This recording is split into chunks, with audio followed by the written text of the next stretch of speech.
This is a short overview of some of the aspects of the XCOM Long War mod that any player should know in order to have a successful campaign. Think of this as an orientation video, not describing some of the minutiae in too great of detail, but giving some basic helpful information and suggestions. Before you get started in your campaign, or even if you are in the middle of an existing campaign, I would recommend that you make a couple configuration edits. The first is that the Long War developers have made it possible to make arc throwers equipable in soldiers' pistol weapon slots, instead of only as an item. This makes it much easier to equip your soldiers for missions in which you intend to perform captures. It makes sense, really. The arc thrower is of a similar size and shape of a pistol, and unlike vanilla Enemy Within, you rarely use pistol weapons as they have lower aim and damage output.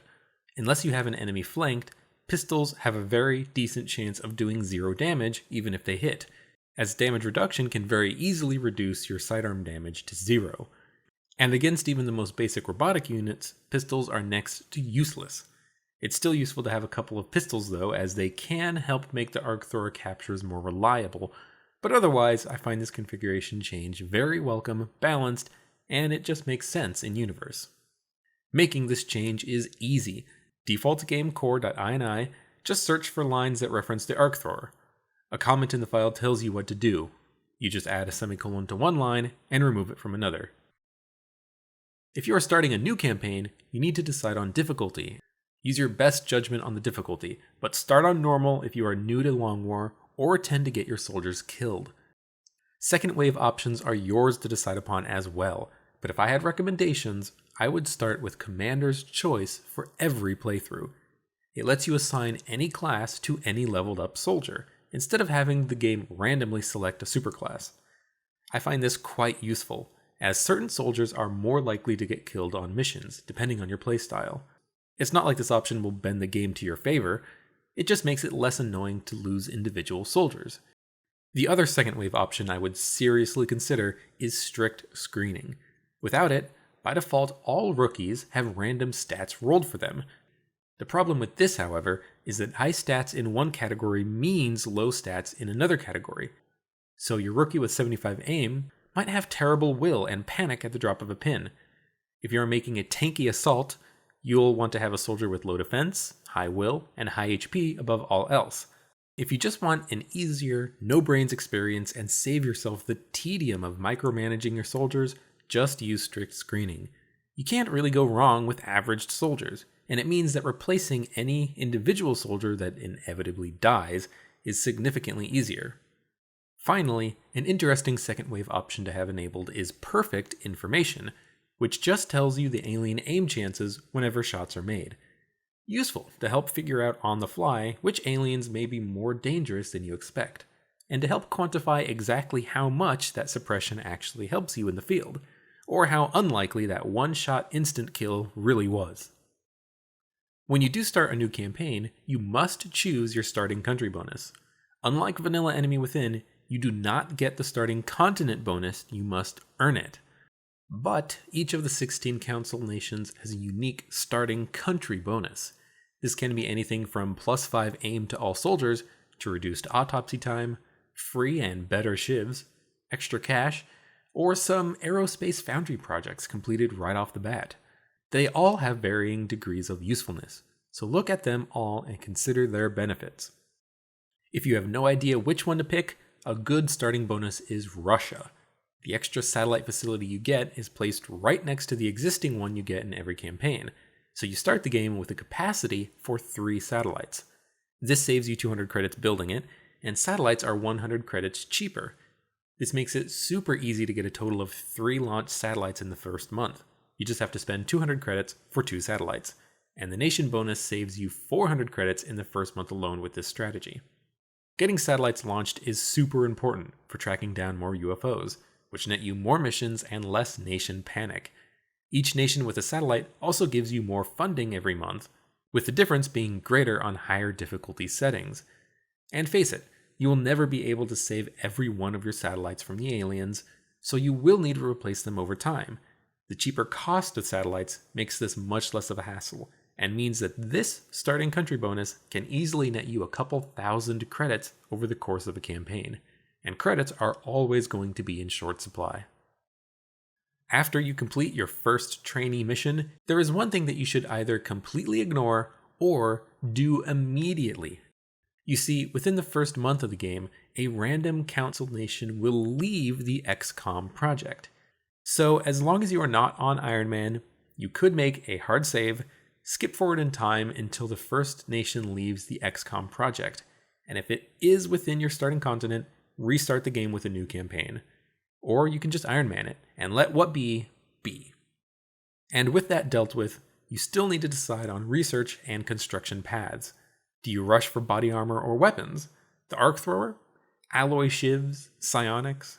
Skip beam lasers entirely and go straight for Gauss?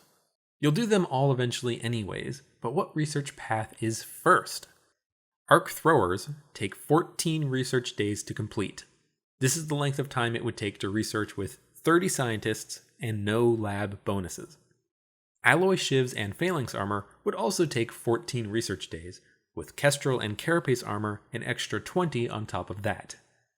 Beam lasers would take 14, with another 14 to complete the advanced beam lasers project for weapons like the sniper rifles, shotguns, shiv lasers, and most importantly, the interceptor laser cannons. Gauss weapons take 48 research days to just get to the rifles, and another 38 on top of that to get to the advanced weaponry. They're stronger than beams, but definitely take much longer to research. Rushing psionics takes 38 days to complete, and chem grenades about 28. But also keep in mind that there are some overlaps. You have to complete the arc throwers to have psionics, and the chem grenades have some parts of arc thrower, beam, and Gauss research projects thrown in. You can always burn your own path, of course, but if you want a recommendation to start with, here it is. Start with the arc thrower research first, and build a containment facility and a couple of arc throwers as soon as you can. Early captives are very helpful. After the arc thrower project, research body armor for phalanx armor, or beam lasers for the laser rifles. They both take the same amount of time, and once you complete one, you should switch to the other to get both their benefits. The body armor will help keep your units alive, so if you are having a hard time keeping your squad out of the medbay or morgue, maybe the armor should be your first choice. Beam lasers first would mean better aim and damage, and if you're very confident in keeping your squad alive, you can skip body armor for now and go straight for the advanced beam lasers to get laser cannons on your interceptors. Chem grenades and psionics should be on your priority list as well. For chem grenades, if you've completed arc throwers and beam lasers, then it only takes a relatively quick 14 research days to unlock. And don't even think of skipping these grenades. A single chem grenade can nearly completely eliminate the damage reduction of enemy robots, including the cyberdiscs and mechtoids, allowing you to easily double or triple your overall damage against them. And the chems can also be used to assist in capturing aliens. An acidified enemy with 1 HP will just stand still until the acid wears off, allowing you to attempt as many stuns as possible for several turns. Psionics are quite powerful, and even the basic Mindfray ability can really help you against mechtoids, mutons, and floaters, and assist in captures. This takes a bit longer to research, however, taking 28 research days of additional time after the arc thrower project is completed. You will also need to capture as many aliens as possible to make the most of psionics, as interrogating every alien type, except for floaters, unlocks different psi abilities for your troops. Even the relatively basic psi panic cannot be obtained without first interrogating a berserker. The first month, just get as many rookies as possible trained up. Get as many specs as you can, and take 1 or 2 specs on every mission after the first. Their advanced skills can really make the first few missions easier. For any small UFO or standard abduction mission, you should be taking PFCs along to get them leveled up quickly. Build a couple motion trackers on day 1. These are extremely handy little devices. You will never want to part company with them, ever. Activating them doesn't take an action and shows you any nearby enemies, civilians, and meld. Basically, the motion trackers are poor man's battle scanners, but you can use them 3 times during a mission, on any trooper, and they have a greater area of effect. Build a shiv if you are so minded, but it's not all that necessary. The regular shivs do not have much armor, health, or defense, so they are actually pretty vulnerable and can be 3-shot even early on in the game. If you do build shivs, get the Foundry Suppression project complete and equip your shivs with high-capacity mags, the advanced suppression module, and heck, give them one of the motion trackers for mobile scanning. Alloy shivs are another matter entirely. Unlocked at the same time as phalanx armor, they have much better damage reduction than regular shivs. They offer half cover for your soldiers and function as great bait to tank some shots when you really need it. This is of particular importance on missions such as Gangplank or any of the Exalt missions. In comparing tanks, alloy shivs are not the best, but they are very good at their job, and you can construct them very early on in the campaign. You will want to build a satellite facility and some satellites in order to work towards getting a continent bonus. Try to have one extra satellite on hand after the first couple of months, to replace any that get shot down. You start the game with 4 interceptors in your starting continent. For the first month, this is enough, but in the second month, you are going to want to construct a 5th interceptor. And in the third month, probably construct a 6th.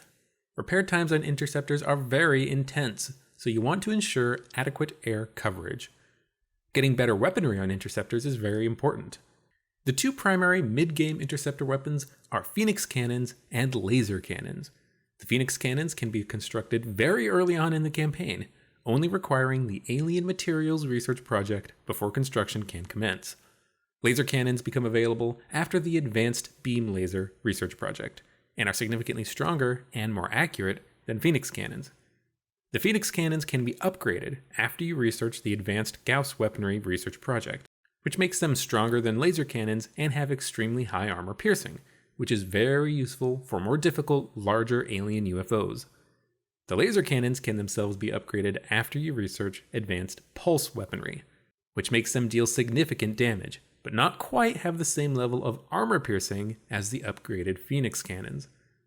But the short of it is, no matter which you choose, or how much you upgrade them, you will always be outgunned when fighting the more dangerous UFOs. Don't expect to shoot down anything larger than a medium-sized UFO until you can produce plasma cannons, EMP cannons, or fusion lances. Laser cannons or Phoenix cannons will generally suffice to shoot down small and medium UFOs as long as you have enough interceptors on hand. You will want to reserve a 3x2 area for satellite facilities and satellite nexi, 3 of each. That gives you the capacity for 16 satellites in the end game, but it will take many months before you have enough engineers and cash to build them all. So you can use a couple of the spaces for power facilities for a time. Laboratories are critically important, even early on.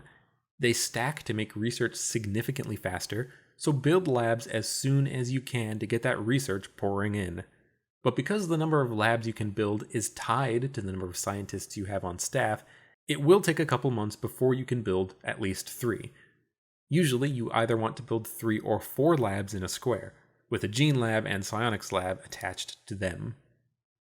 Build the foundry and repair bay when you can, then attach workshops to them. Try and make a 3x2 arrangement in one quadrant of your base, in a place where you will not need to tear down the buildings. The reduced cost and materials that the workshops give you is important for the entire game, so once built, you should never deconstruct them. You can place a couple fission generators near the satellite facilities temporarily. When you can dig out the steam vents, build thermal generators when you can, in places that don't mess up your other building blocks. Ideally, you want to have a 2x2 block of Illyrium and thermal generators. The officers' training school and alien containment buildings should just go anywhere you have room. Generally, they go near the power supply or laboratory zones, since those building blocks are smaller than the workshop or satellite blocks. Plan out your build as soon as you can. If you don't like your starting steam vents and really want a different layout, you can always do a new campaign and try your luck again with the random number generator. But as long as you have at least a couple steam vents in a block in the bottom quadrant, you should probably just go with it. During the first month, you will probably get a landed large UFO mission and the opportunity to rate it. You usually get 1 landed UFO a month, sometimes small and sometimes large. But this particular mission in the first month is hard, extremely hard.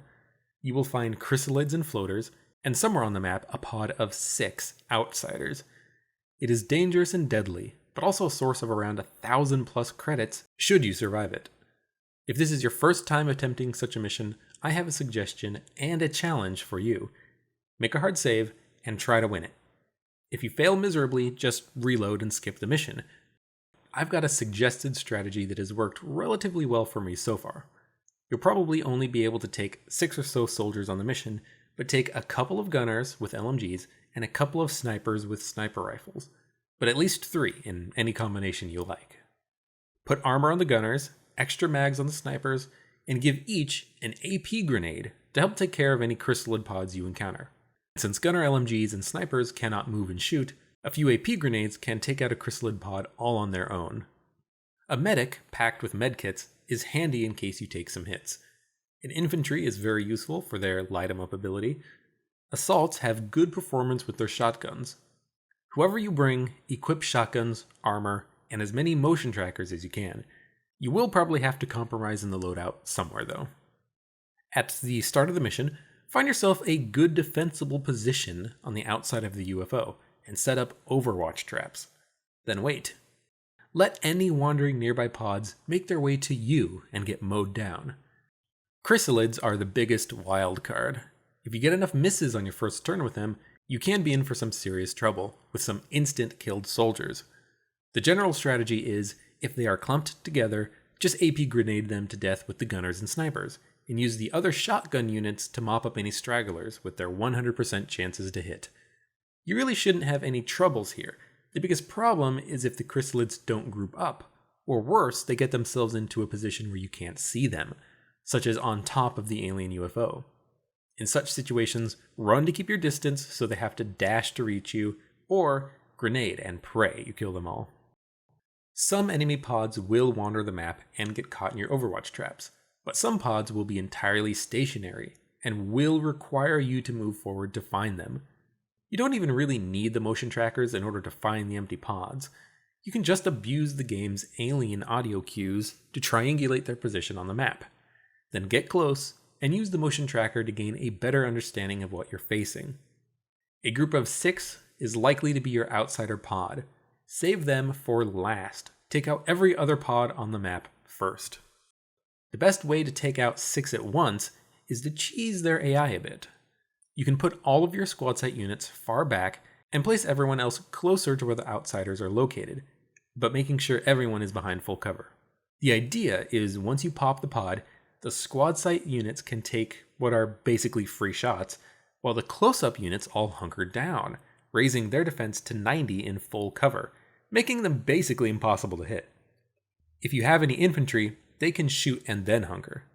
Eventually you can take out the outsiders, and if you need to, you can always just suppress and take them out the normal way in a long drawn-out firefight.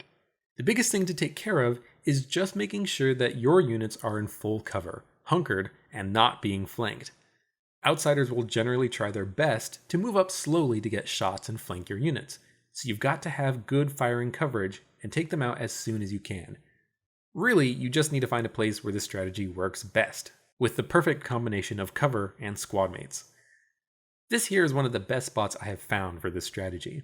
So long as you don't blow up the outsider's cover, they'll be perfectly content to spend all their shots on the nearby hunkered unit, and don't seem to want to move forward at all, because if they do, they'll move out of full cover and into half cover, and lose their height advantages. After a long firefight, you might survive, and if you fail, feel free to reload. Take the experience to think about the mission so that in the second month, if you find another large landed UFO, maybe you can try again, hopefully with a squad of 7 instead of 6. And yeah, maybe it's a little bit cheeky to just hunker for a bajillion turns using squad site units to slowly take out pods, but whatever, it works. We've already talked about the large landed UFO mission in the first month, but what about other mission types? For terror missions, bring a couple of assaults and an engineer. Close combat specialists can chew through chrysalids and zombies, and engineers can soften them up first with an AP grenade, or slow them down with a flashbang. The thing about terror missions, though, and large UFOs for that matter, is that they tend to have more advanced enemies within them. For example, if you're early enough in the campaign to not have cyber discs show up in alien abduction missions, you may still be able to find them in terror missions in months prior. Alternatively, your terror mission might just be full of floaters, so don't bring only shotguns and assaults. In short, you have to be prepared for anything. Also to keep in mind, if you ever fail or skip or flee from a terror mission, the country immediately leaves the XCOM project, so try not to fail. The first Exalt mission should come in the 3rd month. What occurs is that an Exalt cell appears somewhere in the world and sabotages XCOM. This causes the Exalt cell to be visible so you can send an operative to destroy the cell. If you don't send an operative, in a day or so the cell will hide again and will not be seen on the operations map. But the cell still exists. It's just a hidden terror cell. The thing is, besides this first Exalt mission, cells do not ever immediately sabotage XCOM when they appear. They appear hidden and take somewhere along the lines of 2 weeks to actually perform their sabotage against XCOM. So during this time, if you perform intelligence scans, you can find and destroy the cells before they get an opportunity to sabotage you. You can basically make yourself impervious to Exalt sabotages by just performing intelligence scans every 15 days. If there's a single Exalt cell, take it out. If there are 2 Exalt cells, then take one out and immediately perform another scan to take out the second cell, since you can only do one at a time. It's 50 credits for the first scan, 100 for the second, and 150 for the third, but it is always more worthwhile to scan first, then get sabotaged by Exalt. Just make sure you can send an operative on the mission. You cannot send fatigued units on missions. Assaults make for pretty good operatives. Their tank builds make them immune to panic and very damage resistant, and run and gun allows them to activate a transmitter on their dash move. Always bring along an officer during Exalt missions.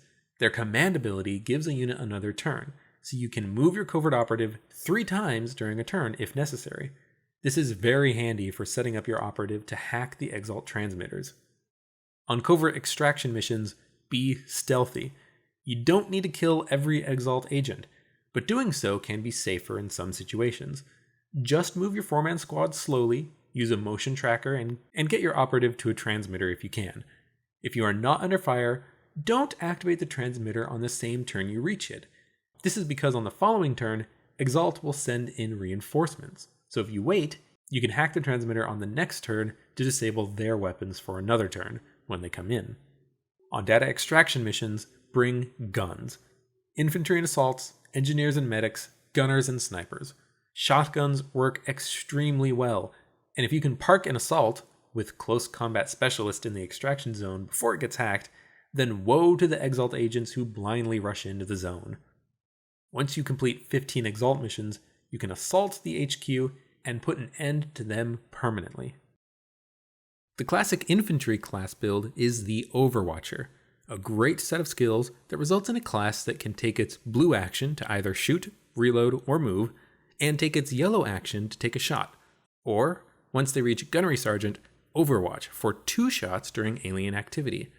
This yields up to 3 shots every turn, and once you stack on aim bonus items, this build can deal a lot of relatively reliable damage every turn. An alternative offensive build for infantry is the Critical Hit Infantry. Up to 50% bonus to critical hits makes the possible damage output from this build enormous, and able to more easily punch through the tougher alien armor in the later game. But a good third build for the infantry is the Officer build. This selection of perks results in a high will, high survivability unit, and since they have the Light 'em Up ability, they can shoot, then use their command ability as their yellow action where necessary. Most other classes, if made into officers, sacrifice much more usability if they cannot perform 2 actions in one turn. Assaults can also easily be turned into officers. They have high survivability and high will, which are arguably the 2 most important characteristics of officers.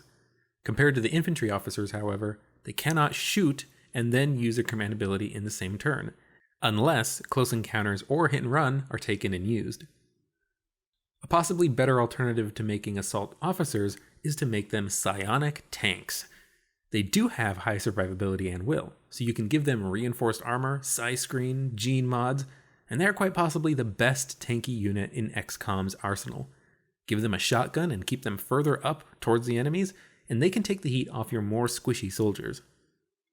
And of course, assaults make excellent point-blank troopers. With close combat specialist and close encounters, an assault armed with the best shotgun money can buy can wreak havoc on terror missions filled with chrysalids and zombies, and exalt missions by defending the capture zones. Similar to infantry, gunners make surprisingly good Overwatch units. Their saws and LMGs do higher base damage than rifles and have more ammo, and with the proper perks they can take 3 shots per turn, thanks to Ready for Anything plus Sentinel. And best of all, platform stability does work to increase the percentages on the Sentinel shots, and gunners can equip armor-piercing ammo to help punch through even the thickest of alien armor. All of this makes gunners potentially one of the highest damage-dealing classes in the game. Alternatively, if you prefer to do all of your suppressing with gunners, you can turn them into the wonderfully named Bullet Wizards. With holo targeting, shredder ammo, mayhem, and danger zone, they can suppress a group of enemies at once, while also applying both holo targeting and shredder debuffs to all enemies at the same time, without needing any 2-hit rolls. Just pile on the best damage reduction and heavy armor you can. Note, however, that infantry officers, medics, engineers, rocketeers, shivs can all obtain suppression capabilities, so if you want to try and use your gunners for something other than suppression, there will always be ways to fill in the gap with other soldiers. Engineers make the best support grenadiers in the game, no question. Sapper lets the HE and alien grenades do a good job of applying group damage and destroying cover. Smoke and mirrors give extra support grenade charges. Repair grants +2 arc thrower charges. The battle scanners perk gives +2 charges. Packmaster for even more item charges. In all, a grenadier can carry 3 explosive grenades, 4 battle scanners, 4 arc thrower charges, and 3 of any 2 support grenades. They are a walking arsenal for XCOM. Medics have a range of uses. They can be Overwatchers, support grenadiers, full-time medics, psionic soldiers, or anything in between. But a mix of psionic support seems to be a good option for them. With will improving smoke grenades, medkits, and other support items, medics can help you eke out an advantage when facing greater numbers and support the team with psionic abilities when necessary. Rocketeers are simple, they blow stuff up. You can take suppression plus danger zone for an alternative to gunner-based suppression. And that should cover the basics. Take what information you can, and good luck.